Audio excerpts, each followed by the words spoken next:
اور تم لوگوں کو ان دونوں پر اللہ کے معاملے میں ذرہ رحم نہ آنا چاہیے اگر اللہ پر اور قیامت کے دن پر ایمان رکھتے ہو۔ دیکھو، اللہ پر ایمان رکھتے ہو اور قیامت کے دن پر ایمان رکھتے ہو تو ان دونوں کو سزا کے وقت ذرہ بھی تمہارے دل میں رحم نہیں آنا چاہیے، کیونکہ دوبارہ کوئی ایسا حرکت نہ کر بیٹھے۔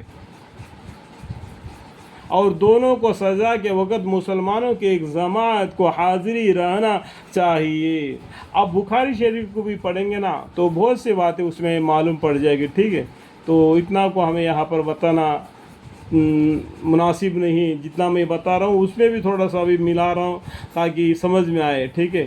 اللہ میرے گناہوں کو معاف فرمائے۔ جانی نکاح بھی کسی کے ساتھ نہیں کرتا بجز زانیہ یا مشرک کے۔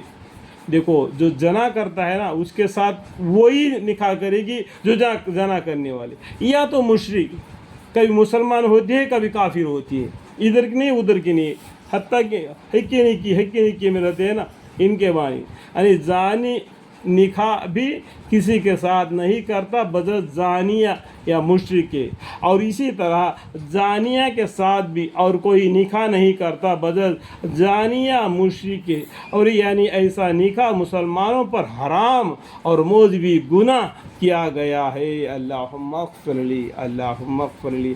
آج امت کے عورتیں، آج امت کے مرد لوگ کس طریقے سے زندگی بسر کر رہے، اپنے آپ کو اپنے گریبان میں منہ ڈال کے دیکھے تو خود ہی آزمائے سکتے ہیں۔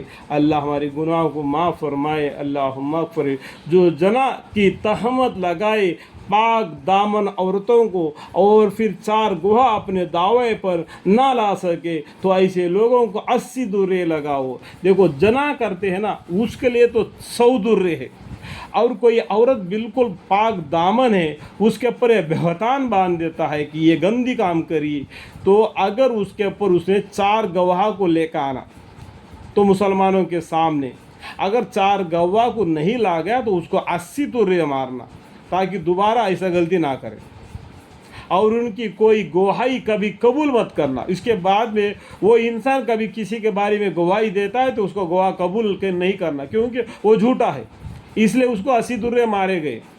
یہ دنیا میں ان کی سزا ہوئی، اور یہ لوگ آخرت میں بھی مستحق سزا ہی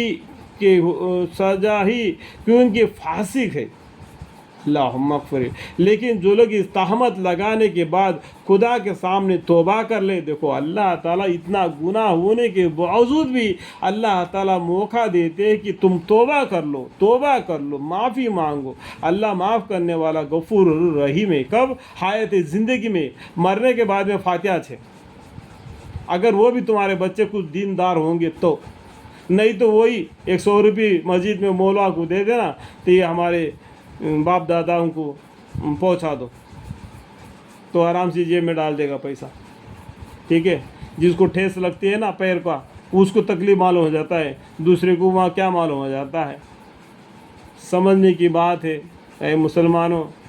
لیکن جو لوگ اس تہمت لگانے کے بعد خدا کے سامنے توبہ کر لے اور اپنی حالت کی اصلاح کر لے، سو اس حالت میں اللہ تعالیٰ ضرور مغفرت کرنے والا، رحمت کرنے والا ہے۔ الحمدللہ رب العالمین۔ دیکھو، ایک مرد اس کی بیوی اگر کوئی گندی کام کری تو اس نے گھر سے نکال دیتا ہے، اگر یہ گندا کام کر دیتا ہے تو کچھ نہیں، اس کو بتاتا بھی نہیں۔ لیکن قرآن میں سب سے پہلا مرد مانے کو ڈرایا، اس کے بعد میں عورت کو ڈرایا۔ لیکن یہاں پر دونوں کو بھی اگر ایسا غلطی وہ لوگ کر بیٹھے، اللہ سے توبہ مانگے، اللہ تعالیٰ معاف کرنے والا، رحمت کرنے والا ہے۔ فَإِنَّ اللَّهَ غَفُورٌ رَحِيمٌ۔ اس لیے ہم بھی دوسرے کو گناہ کو معاف کر دینا تاکہ اللہ تعالیٰ ہمارے گناہوں کو بھی معاف فرمائے۔